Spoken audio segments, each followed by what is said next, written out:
Okay. So, I was doing a live earlier and I was getting really to the good part, and um, it just looked like from my end that it said video cannot play.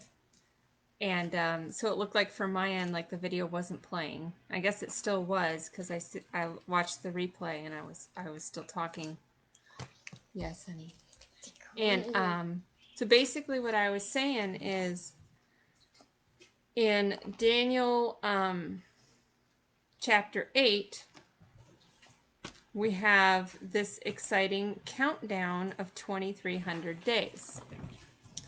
And in the 2,300 years, there's a 70-year period sectioned off of that 2,300 years. 70 years toward the end, and then the 2,300 days are tacked on, so that gives you 76 years. And the that final 2,300 days also has a 70-day period at the end of it, and a 6-day period at the end of that. So that gives you 76 days, meaning each year is for a day. So it's the same prophetic principle. And it's very possible that these 2,300 days of Daniel began on December 11th, um, 2018, because when we were looking at Cyrus, that's the third year of Cyrus. And it's also the third year of Trump. And it's also the year that he made the Jerusalem the embassy. So we have like the 70 years of captivity coming to a close, and all the prophets understood the 70 years. Jeremiah understood the 70 years, or Daniel understood Jeremiah's. Ezra also said that days of Jeremiah are fulfilled. And so we have that period of the building of the final temple being started on December 11th. And that would give us basically 6.4 years from that time. So it gives us a full 76-year generation, and it gives you the 2,300 days of Daniel playing out exactly as it is written. And we were told to count the days from that the foundation of the temple was laid. We're told to count those days and to count upward. So if you count upward from December 11th, 2,300 days, that takes you to March 29th, 2025, which just happens to be 5 days before Passover. So as a watchman, not a date setter, but as a watchman, we're watching those dates because this is setting the watch. We don't want the thief to come into our house and break up our house. So when we watch, we're watching Trump's timeline, because if he is Cyrus, or if Cyrus was a type given so that we would understand the end days and our political leader, it's a political prophecy. I mean, it's literally a political prophecy. So if you go to Daniel chapter 10, it says, in the third year of Cyrus the king of Persia, a thing was revealed unto Daniel. So that's the year. That's the 70th year. Daniel understood the 70 years of Jeremiah. So at the same time, we have something revealed unto us. When they did that altar on that date, on that year, that 70th year, the same thing is revealed to us. That Daniel's days are going to play out exactly as they are written. So in the third year of Cyrus, he would literally have like 6 years left, making a total of about 8 years. So Cyrus, that type, in America being prophesied always to be a nation, and never falling politically. Now, spiritually, yes, when the Assyrian comes or Satan comes, that's when the That's when they receive their punishment. They're not necessarily going to get their punishment before then. There is a call to repentance, though, and there is the witnessing of our time. So, Daniel chapter 10, you have a dated time of mourning, and it also coincides with the events of the year 2025. On March 22nd in 2025, it is the Kenite holiday of Shabbat Parah, which is where they kill a red heifer. It's their red heifer holiday. That coincides with Daniel's mourning starting on that day, March 22nd. And so this chapter may play out like a blueprint for the timeline. If you want to understand what's going to happen in our timeline, this blueprint will be for you to understand, because we have the in verse Daniel 10 verse 13, the prince of the kingdom of Persia withstood me 21 days. That's Persia. Okay? So that's basically war in heaven, is what that's picturing. Had lo, Michael, one of the chief princes, came to help me, and I remained there with the king of Persia. And then down in verse 20, it says, knowest thou wherefore I come unto thee? And now will I return to fight with the prince of Persia. So still that war in heaven going. And when I am gone forth, lo, the prince of Grecia shall come. So this is the change in watch. So as watchmen, we're watching the 2300 days. That's our job. We're setting the watch. And when the change in the watch comes, that's when the prince of Grecia comes. That's literally Satan being thrown to the earth. I believe that's what this is telling us, that he is thrown to the earth 5 days before Passover, just as it is written in John 12:31. So these days were given to us in the book of Daniel. We have 2300 days. We have yet to see the 1290 days start.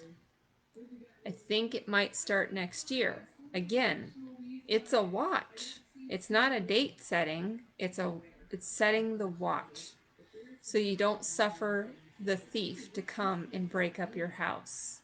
The thief being the Antichrist, the false Christ, coming to scare everything out of people, telling them there's 7 years of bad luck and torture and hunting people down like dogs, and all the movies that have been produced that are completely incorrect.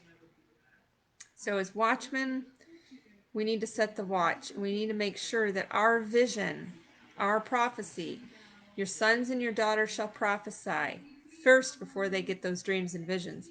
They got to prophesy. Their prophecy has to be based on Daniel's days. If the prophecy they give is not based on scriptural Daniel's days, as it is written, not hankied with, you can't cut it up and slice it up and subdivide it and multiply it and do all this fancy stuff. It's 1 day equals 1 year, period. And then at the end, you have those days playing out in full. Daniel's days are going to play out in full. That's the prophecy. That's the vision. That's the dream. That's the only way to know what's about to come to pass in the future, is to watch Daniel's days. And we may be looking at the very workings of these Daniel's days. And it said that Daniel understood a thing was revealed unto Daniel in that 70th year. And what was revealed was his days would come and play out. And and I think the king of Grecia would be Satan and his angels being thrown out, because that's when the kingdom splits into four. You have four horns, same as the sixth trump. There's 4 coming out of the great river Euphrates, plus his entire army. So it's the last stage of the locusts, the consumer stage. And you also have the timeline being tied into the sun and the moon, and that America will always be a nation. And that we as watchmen are to set the watch and declare it and publish it in Jerusalem so that it is plain and easy to be read. So, just to close it off, the very last scripture I want to go to is Zechariah 13. Zechariah 13, it's like the last book of the Old Testament, well, almost next to last. 13, it talks about, see if I, it talks about the prophets. Verse 2. And it shall come to pass in that day, saith the Lord of hosts, that I will cut off the names of the idols out of the land, and they shall no more be remembered. Now also cause the prophets and the unclean spirit to pass out of the land. And it shall come to pass that when any shall yet prophesy, then his father and his mother that begat him shall say unto him, Thou shalt not live. Be careful what you prophesy. For thou speakest lies in the name of the Lord. And his father and his mother that begat him shall thrust him through when he prophesieth. So, and it shall come to pass in that day that the prophets shall be ashamed. Why are they going to be ashamed? Because they're basing their vision off of falsehoods. Basically, the rapture. There's no rapture here. So, there's a lot of people prophesying in the world today.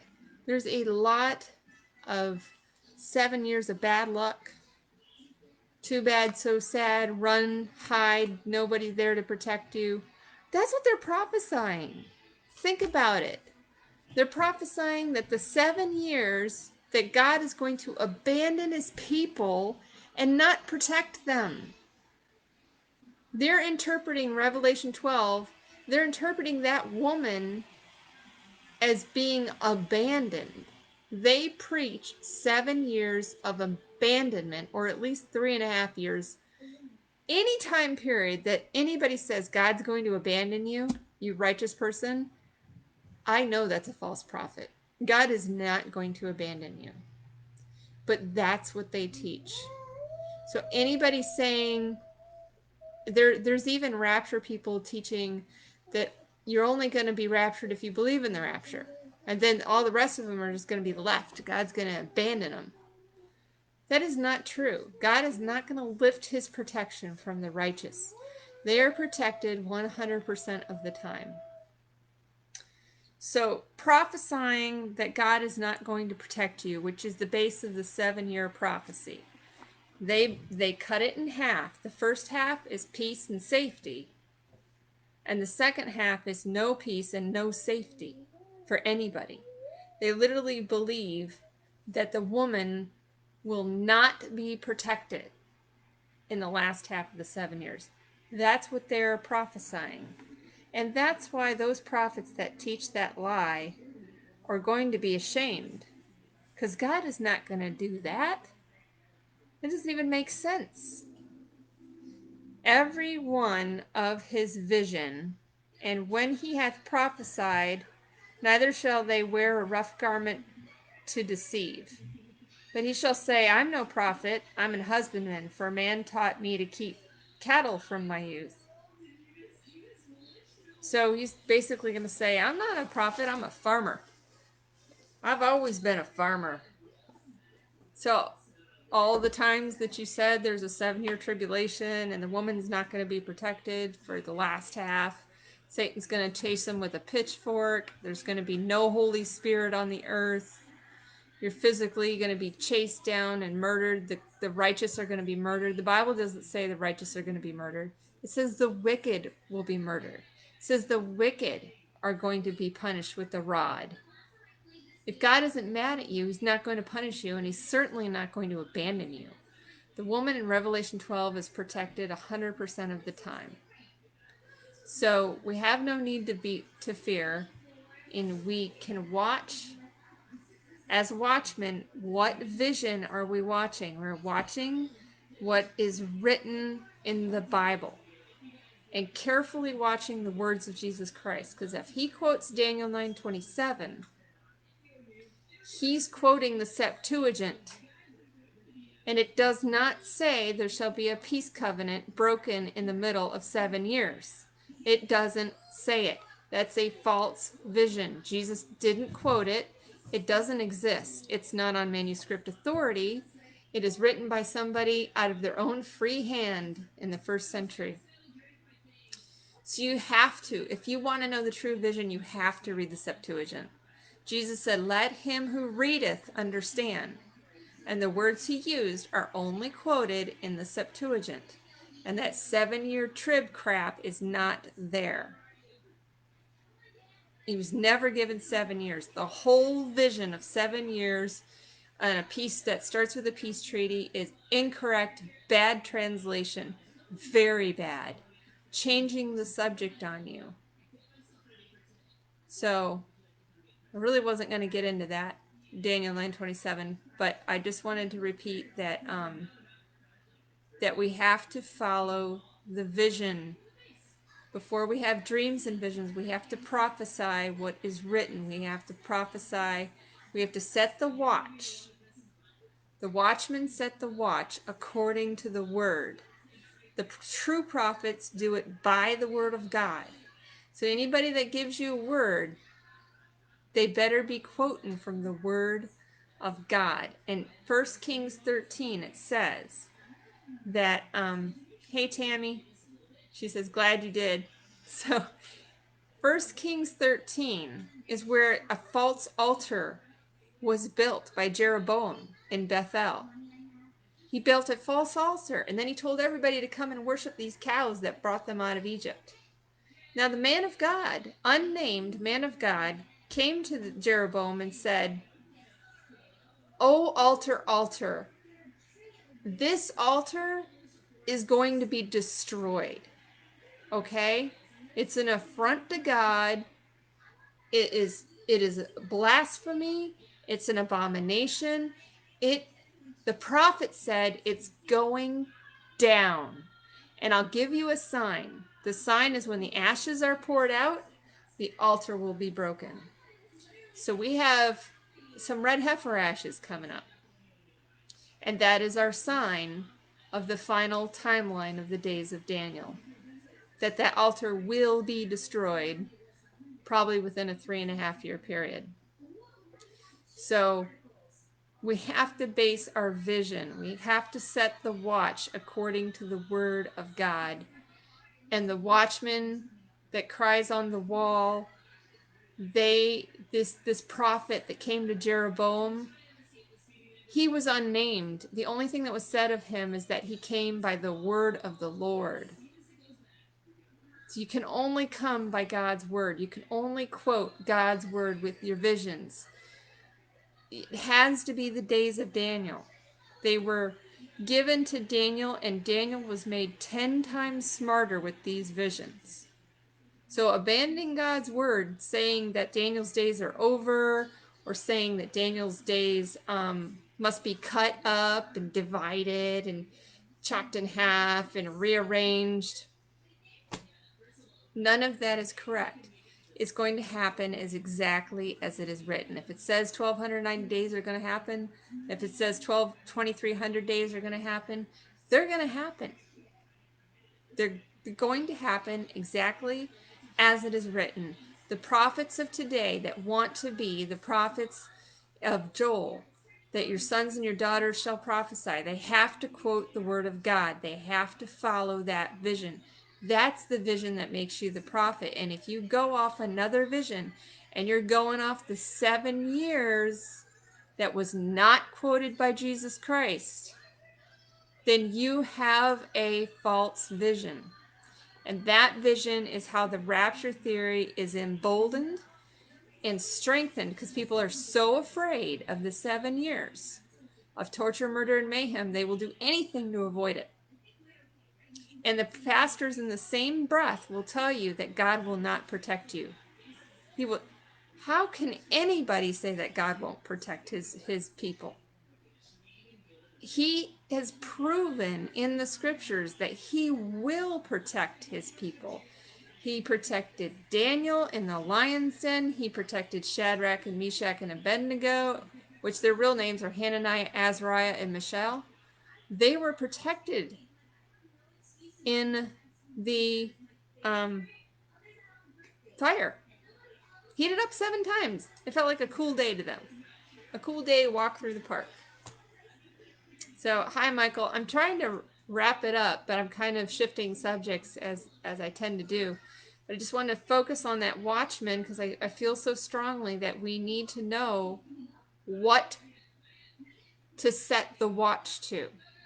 There's these Daniel's days, and we have to set the watch to Daniel's days. That's the vision. That's the vision that the prophets of the end time should be preaching, not the 7 years. Daniel's days. Stick to Daniel's days. Because if that event that happened, that altar that was dedicated, is the same altar that the prophet prophesied against, then it's already begun.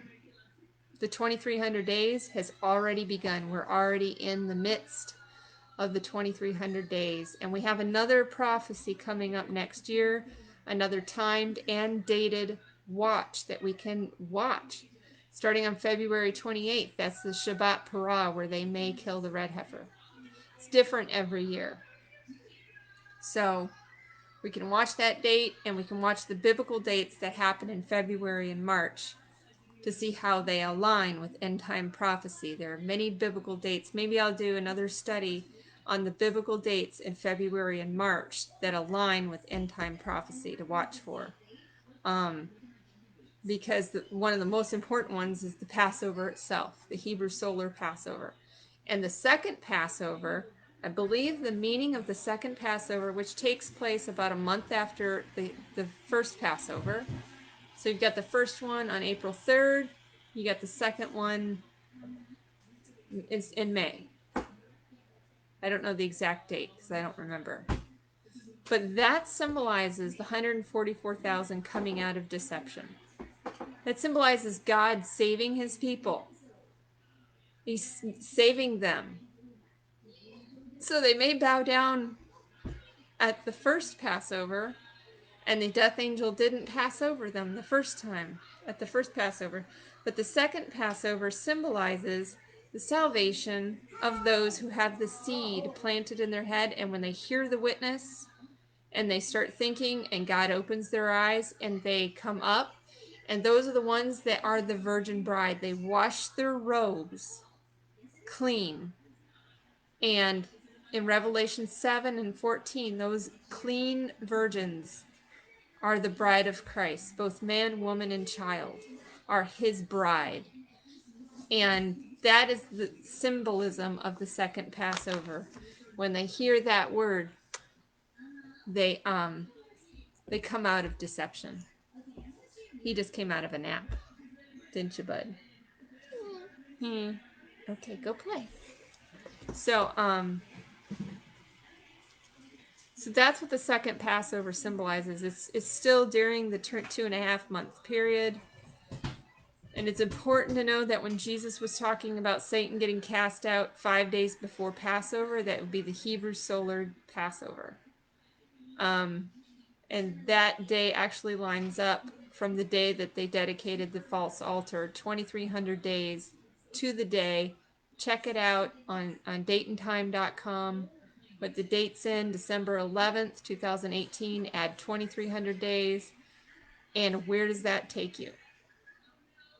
And so we have an election coming up. We have Donald Trump, which is a type of Cyrus. And I strongly believe he's going to get reelected. Probably in a monumental landslide, because God is holding his right hand. How could he not get it? with God holding his right hand. That's what is prophesied of Cyrus, that God's going to hold his right hand, and all the nations of the world are going to um, loosen their grip, because they loosen their loins, I think is what it says in Isaiah 45. Basically, all the nations are subject to him, not in a one world system way, but that's what's prophesied. And also, he sets the judges. It says that the leaved gates will be open to him. What do the gates symbolize at the end of the city? That's where the judges sat, the supreme judges of the land were at his disposal. And he is definitely changing that. So I'm going to pray that. Lana says, I don't see Septuagint on the SC book list. Is there a publisher that you recommend? The Septuagint, there's Brenton's Septuagint, which has been out a long time, but it doesn't have the original old Daniel manuscript. The only one that does is the one that just came out this year in January. So as far as I know, I don't know if the Shepherd's Chapel is aware of this translation. Pastor's earliest studies, which I have in the Shepherd's Chapel Bible, he did talk about how the first he in Daniel 9:27 was Christ. And so I think he was searching for this information. But this information simply wasn't available. It was only in Greek. The Septuagint is the Henry Barclay Sweet Septuagint. It was a Greek Septuagint. And it wasn't in English. So we English people did not have access to this. So now we do, because they took the digital edition in the Logos Bible software, and that's the first edition.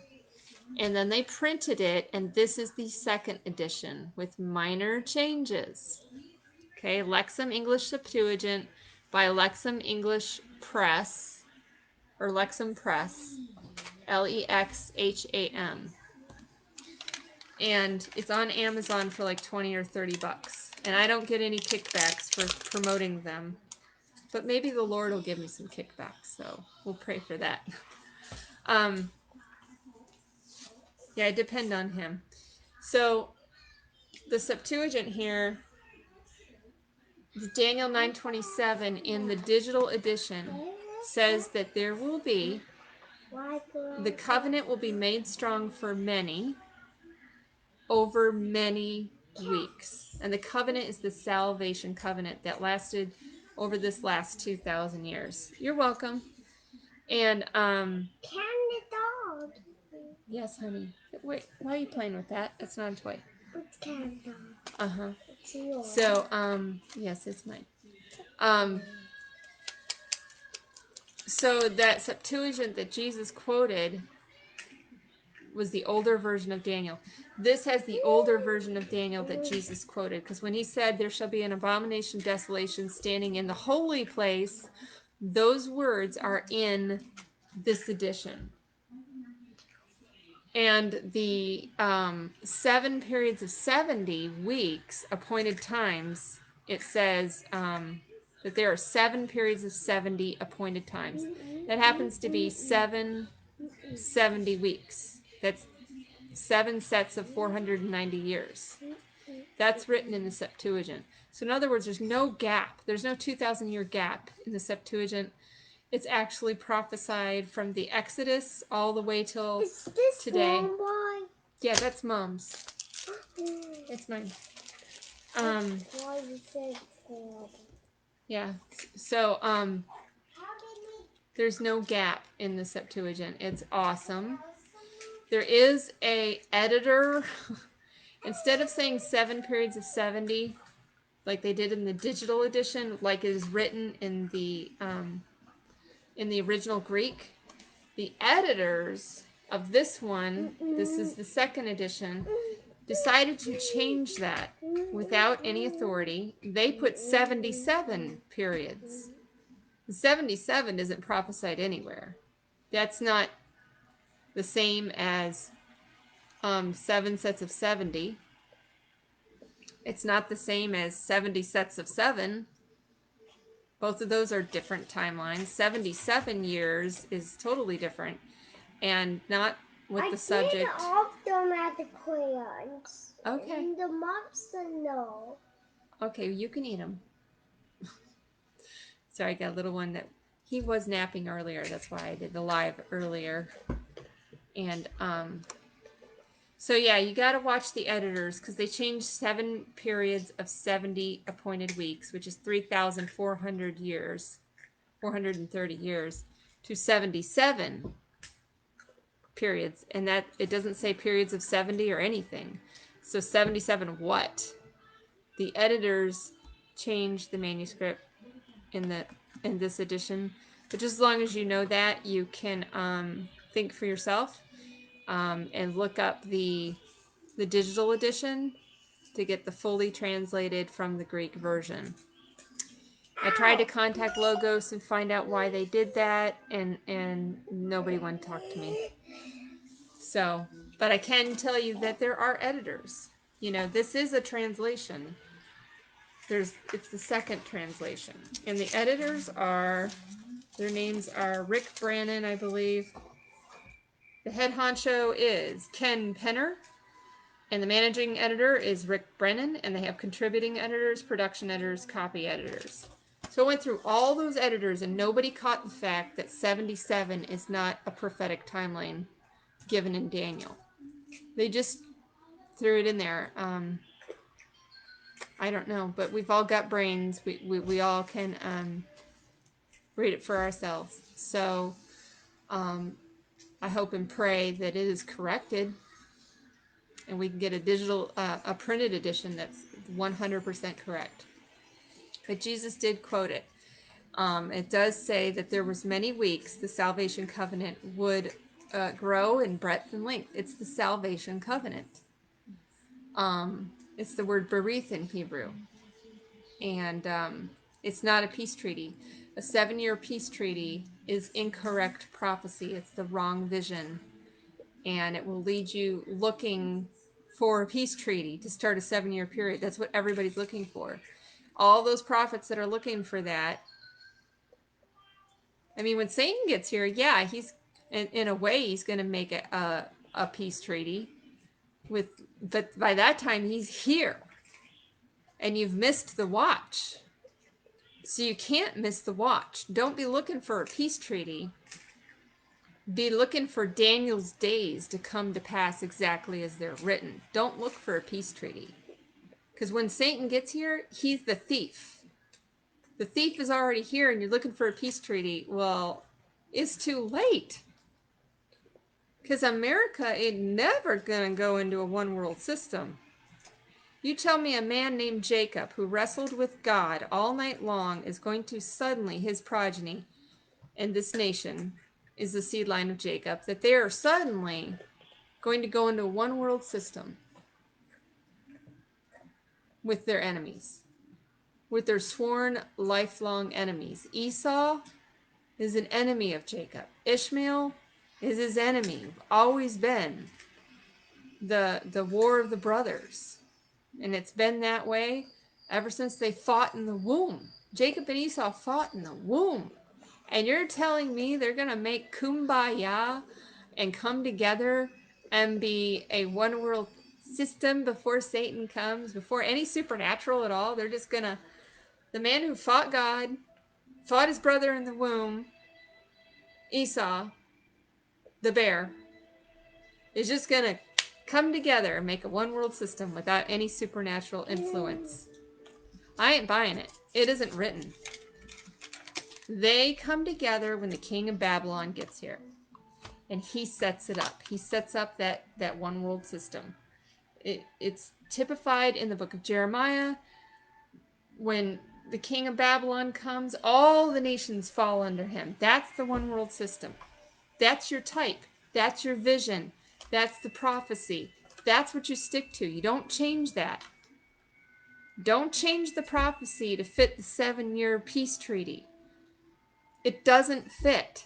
because it's not true. It's not a 7-year peace treaty. It's a salvation covenant that's been lasting over the last 2,000 years. And it grew in breadth and length, and it recovered, and it will last for many weeks. And how long has it lasted? For 40 jubilees. That's how long. That's that breach of promise. God told us, I'm going to give you a year for each day you spied out the land. They spied out the land for 40 days. You're going to get a year for each day you spied out the land. Okay, ask Jordan. No. Oh, go ahead. Go fill it up. But she doesn't make things for us. Okay. So, you said you're going to get a year for each day that you spied out the land. 40 years. And then you shall know my breach of promise. So this is what we need to know. That God was going to bring the kingdom of heaven to the earth. But go fill it up. But he didn't, because they crucified him. And you're going to know the breach. A breach is a gap, so to speak. There's not a gap there, but it's a time period of waiting. And that 2,000 years is 40 jubilees. So in other words, they rejected Christ, and now they have to wait 40 weeks, 40 great weeks, each week containing 49 years. So each day would have 7 years. So one day would be equal to 7 years. In this example, it would be 40 great weeks that we shall know the breach of promise. He would have brought the kingdom of God down right then and there. The kingdom of God was at hand when Jesus was on the earth. But they crucified him. And we shall know the breach of promise. The 40 great weeks from the time he was crucified, 33 AD, up until today. And we know it. And so that prophecy, the timeline has been confirmed in Numbers 14:34. Each day equals a year. And then in Daniel 9:27, in the Septuagint version, in the first edition, the digital edition, it says there are 7 periods of 70 weeks since the Exodus. That's 3,430 years. Is there soap in it? Okay. Okay, go drink. So that is the fulfillment of Daniel's prophecy. It is written. Jesus said, "Let him who readeth it understand. He will stand in the holy place." The word is Huron, and it means temple, the entire Temple Mount platform. So when Antichrist arrives, he's going to set up on the entire Temple Mount platform. They probably already have it. It's like a mobile home. It's just going to go up in a day. And if you're waiting for a peace treaty, you may be caught by surprise, because there is not going to be a peace treaty by the world. There's not going to be a one world system before he arrives. It's not going to happen. It is not written. The one world system comes together when he gets here, and that's when the 10 toes of the statue, the 10 supernatural kings, take over. And he's got to take one king or 3 kings in Daniel 7:24 that won't cooperate and won't form a one world system and subdue them. The only way to make the one world system is to subdue 3. What 3 won't cooperate? What 3 are the stubborn people? Jacob, Esau, and Ishmael, and all of their nations connected with them. Those are the 3. Those 3 and all their nations won't. Jacob and Esau fought in the womb. When Jacob grew up, he fought with God himself until you bless me. And God gave him a new name, and he said, with God you shall conquer. And that still happens today. As long as we have in God we trust, this nation will be a nation. And we will not go into that one world system until Satan gets here. So watchmen need to watch. My cat is entering the picture. Watchmen need to watch. Watchmen need to set the watch according to the Word of God, by the Word of God, not by your imagination, not by what some man said or what some book you read about the global system. Who cares what some book says? We only care what God says. If there's no peace treaty, there's no peace treaty. Stop looking for something that's not there, that's not going to be there. It's just a distraction. We have to look for Daniel's days. We have to look for the timeline as it comes. Boy, I've talked another 40 minutes. I've talked a lot today. Um, that's the timeline that we have to follow. That's the vision. And as long as you follow that vision, you're not going to be the prophet left standing there going, I'm not a prophet. I'm a farmer. So you don't want to be that prophet. And as watchmen, we don't want the blood on our hands either. So if you see something, if you see the vision of Daniel playing out exactly as it is written, then shout it out. Declare it. Make it plain so he that readeth it can run. They can't run if they're looking for a peace treaty. I'm full. They're missing the prophecy. They're missing... I'm full. Okay. They're missing the 2,300 days. It's playing out and they're missing it. It's happening and they're missing it because they're looking for a peace treaty.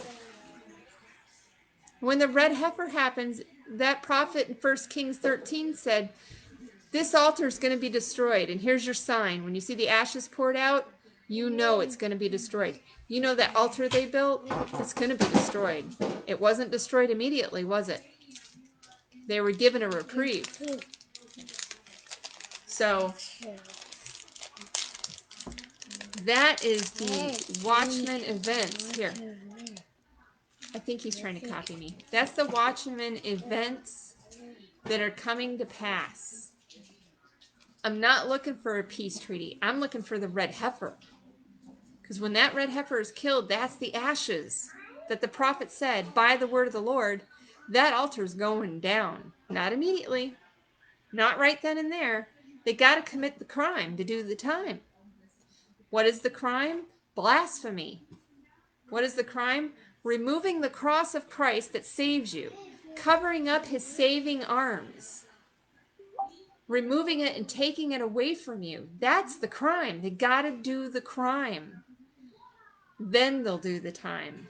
So we have to watch for Daniel's days. We're watching for the next set of Daniel's days. One has already ticked off, and we're watching next year for the next one.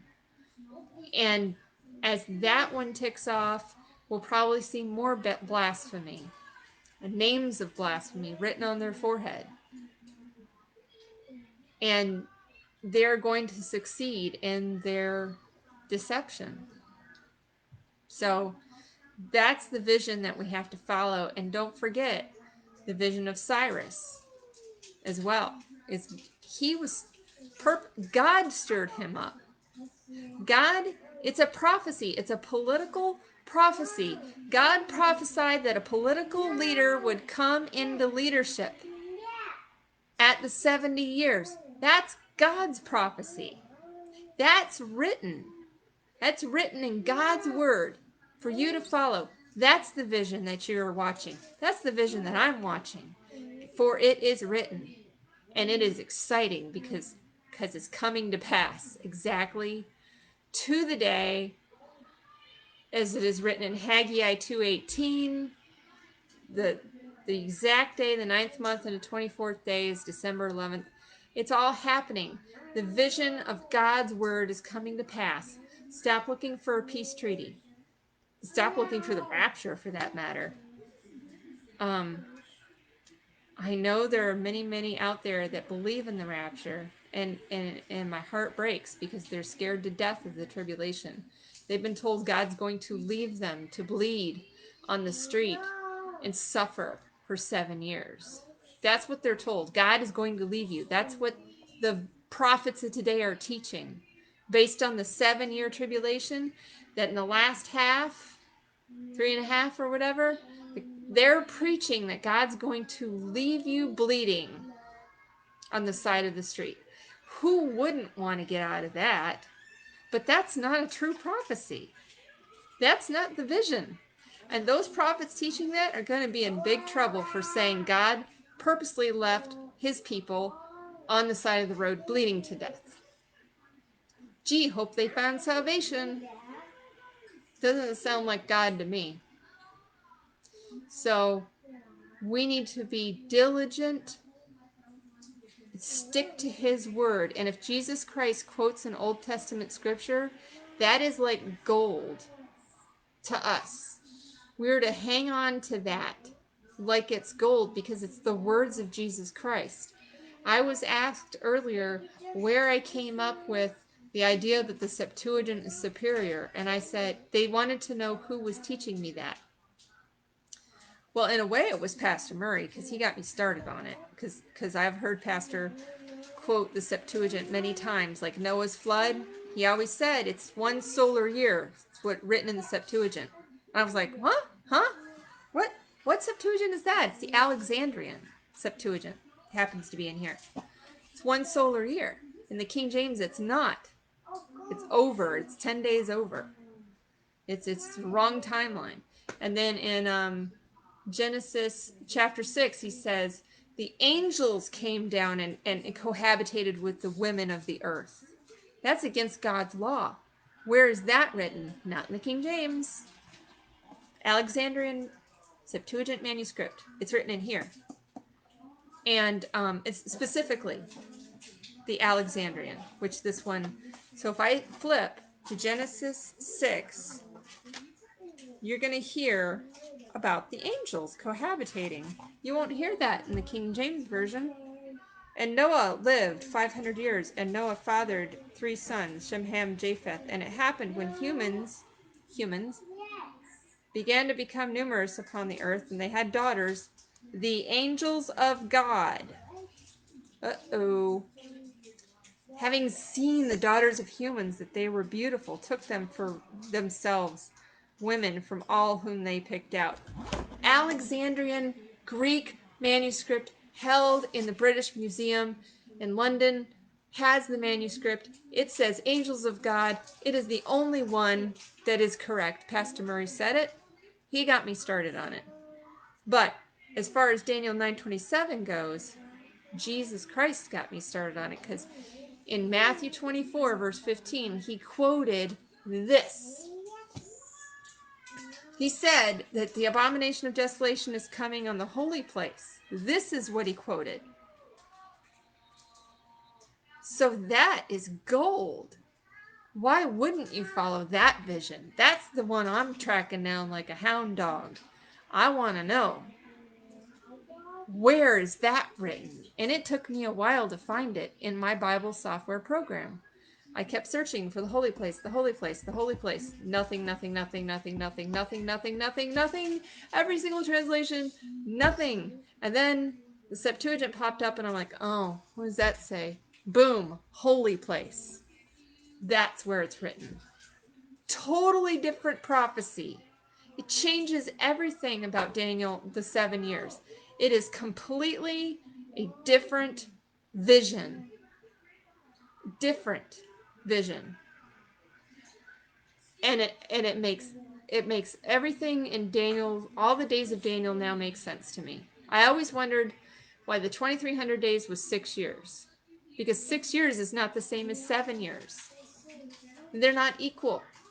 So how can you have both prophecies? This didn't make sense to me. So that is why I chased down the Septuagint.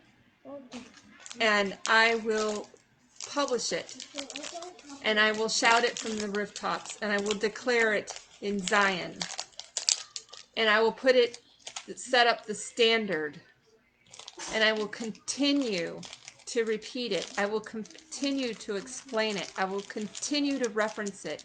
And I will continue to study it. Because that is the vision that Jesus quoted. That's the vision that said, if you read it, you will understand. So that is what everything is based on. And I base it on the words of Jesus Christ. So I wish that I had heard it from somebody so I could say, well, this man or that man said it, and that's why I know it's true. But there's none.